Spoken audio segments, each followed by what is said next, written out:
Good morning, everyone. The importance of this particular session is to go the 15-minute fit call so that you have an idea as to what it consists of and what the goal is of the fit call. So, every potential client has the opportunity to schedule a 15-minute fit call with myself. And basically, it is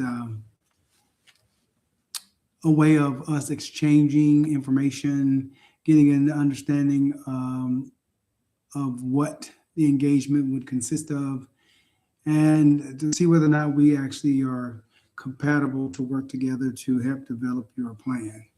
So my goal today is would be pretty simple, is to understand where you are, where you want to go, and um, basically what is getting in the way of preventing you from getting to the place you want to be. Of course, there's always no pressure and no judgment in this particular environment. Um, uh, so, one of the first questions I ask is, how would you describe your current season in life? Um, are you currently in the family formation stage of your life where you're starting a family? Um, or you in your mid age, around 36 to 49. This is normally where you're concerned about tax planning, college expenses. You know, you're dealing with the loans and all of the other things. Where are you currently in your season in life? Um, the next question I would ask is, so what are three of your top financial priorities in your mind right now? The intent is to understand what you prioritize as your financial priorities and to help guide me to ensure that I establish those waypoints to make sure that I'm getting you to where you want to be as far as your financial priorities. Um, I also want to know what motivates you to pursue financial clarity at this moment.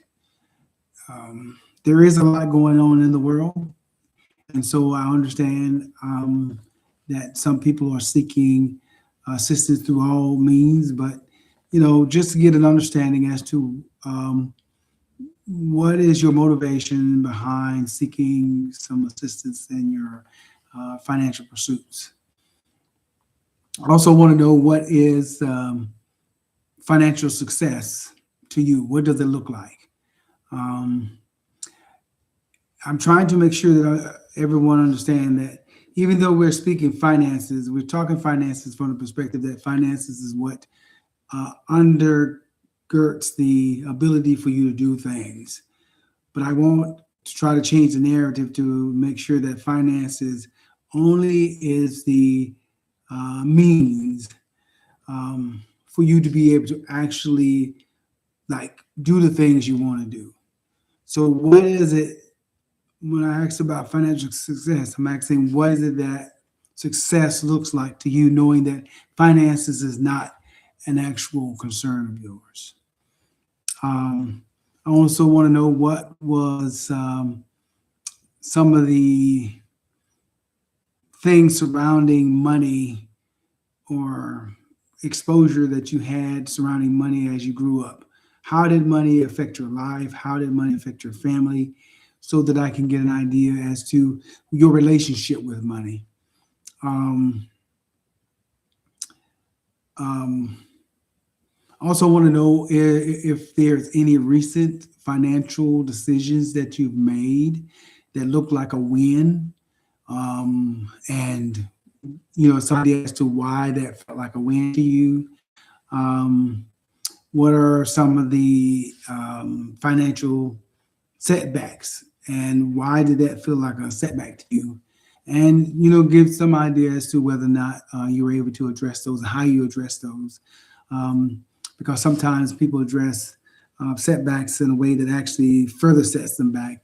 and knowing the full scope of how you dealt with things and whether or not it's relevant to how we can go forward is going to be very important. Getting an idea as to the total number of family members in your household and whether or not you are considered the sole key person responsible financially for your household. So in this particular case, I'm actually trying to identify the balance of financial responsibility within your household. And so the key here is to identify if you're the sole breadwinner, then there are certain things that we need to make sure they're in place in the event of some unanticipated events, that catastrophic events. If there's a balance there, then of course that means that I have to look for the balance and the shared responsibilities of the household. Also, that creates opportunity. So a lot of people live in generational situations now to where it's themselves, their parents, and their children, adult children, are staying in the same household. That creates an opportunity if you actually manage it properly. So knowing those kinds of things help me identify opportunities as well. Also, I want to know what is your source of income and whether or not there's anything that's going to be impacting that source of income immediately or within some reasonable time frame in the future that we need to prepare for. I also want to know whether or not you actually use a budget or a spend plan, whether or not when you're preparing your taxes, whether or not you use a tax professional, you do it at home, you have any business accounts, things of that nature to allow me to understand the complexity of your current financial situation so I can properly tier you within the client support tiers.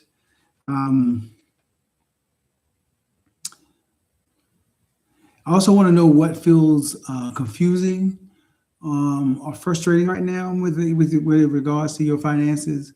That's an important thing to note because we want to make sure that we take into consideration if there are some things that may distract you from being able to stay on plan. It's very good to disclose that right now as opposed to having it come and catch us off guard. I also want to know what has stopped you from addressing your financial concerns sooner. If there was an unfortunate incident in the family that caused you to have to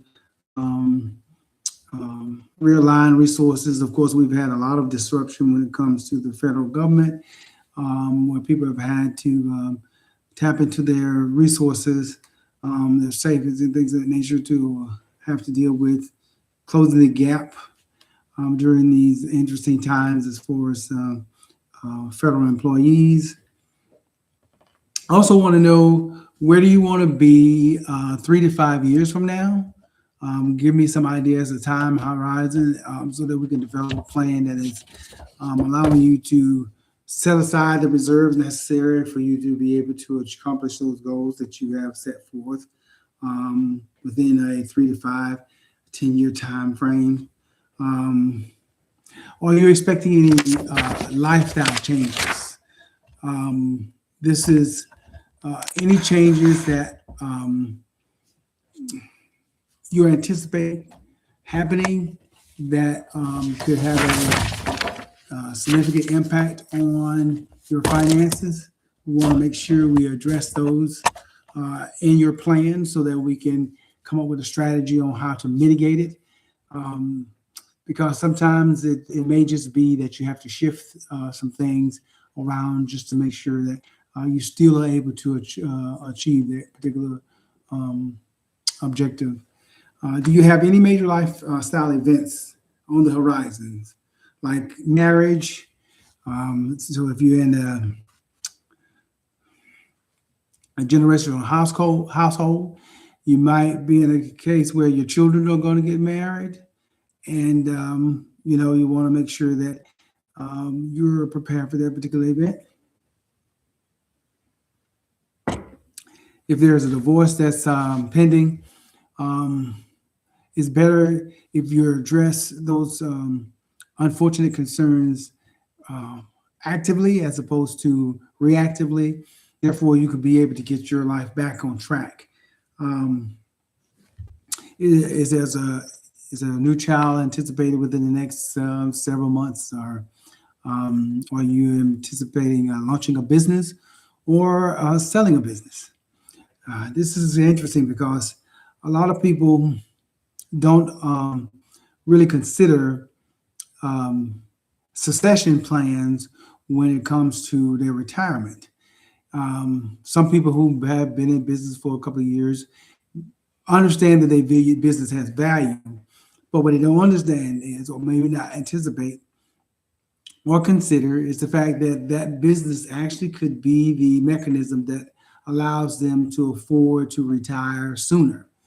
So if you're, let's say, for instance, you're a trucker and you've been doing it for 35 years, you're 55 years old, and you're looking at, hey, I want to go ahead and see my options as far as retiring. At 55, that means 7 years. You're waiting out until uh, um, early retirement, or if you're going to wait until full retirement, then you can sit here and project when you need to sell your business in order for it to be able to put the proceeds into your account and your retirement accounts in order to be able to then live off those proceeds for the remainder of your life. So, but if you're not actually thinking about it and you're not proactive, you're going to end up reacting and trying to sell a business, and you're going to end up selling it for less than you probably could have gotten if you had been more deliberate in planning your business succession. There may be a relocation. Some people that when they retire, they want to move to a much more medical area. Have you considered that? Looking at your house and the equity, looking at the location you want to be, whether or not it's actually advantageous to move into that area, and what kind of impact it's going to have on your financial resources. Um, so there are a lot of things that are major events that may be coming up. So the intent during our session is to spitball some of those ideas as to what those events are, and to get you to thinking as to whether or not we need to start factoring those in as far as developing your plan. Of course, then I'm going to, try to identify what's the best method to contact you after this session here. Email, phone, text, whatever means. I will, of course, if we find compatibility as a part out of this open discussion, then I'm going to, of course, invite you to schedule a 1 hour free consultation that begins the actual financial planning process. But key to that, and to ensure that you understand that it's all about making sure that you are able to actually use the plan, is that how do you best receive your information? Is it that you prefer it in a high level? Do you like step-by-step instructions? Do you prefer visuals, charts and things of that nature, or do you like a detailed report? The intent here is to make sure that when I provide the plan to you, that it's in a manner that you will actually utilize it and not just put it on the shelf and dust it off every now and then, or just forget it altogether. The intent of a plan is to make sure that it keeps us focused on getting you to that point you want to be. And then, of course, I want to also know how involved you want to be in the planning process. My intent as far as the financial planning bootcamp is to ensure that you're very much hands-on, that we're going to engage each other in the virtual sphere as far as going over the plan, talking about what the plan is saying as far as your current situation, where you want to be, and how we're going to get you there. So we're going to be doing a lot of that virtually as far as discussing the plan, discussing recommendations, and discussing the implementation aspects of the plan. So a lot of that's going to be happening virtually, unless like you're local and you prefer face-to-face, we're going to have those sessions as well. Then, of course, I'll be closing the session by giving you an opportunity to come up with, let me know anything that's on your mind. Come forth with some of the things that you've had concerns about or that you're concerned about going forward. And that will be giving you that opportunity to do so as a part of this discussion. And if your feedback and I are, we're interacting with each other and we feel comfortable with each other, in my opinion, that signals our compatibility. And I would, ask that we go forward with scheduling your 1-hour consultation. Is if at this moment you feel within this 15-minute session that you have an opportunity within the next 48 to 72 hours that we can get together, then I'll be more than happy to schedule that appointment for you. Other than that, I will definitely be sending you the summary of this discussion, as well as an invitation to schedule an appointment on my calendar so that we can get together and schedule that 1-hour consultation. At the same time, if we found compatibility, it would also grant you the opportunity to access your financial planning website. That is the actual financial plan website where you're going to go and you're going to upload documents.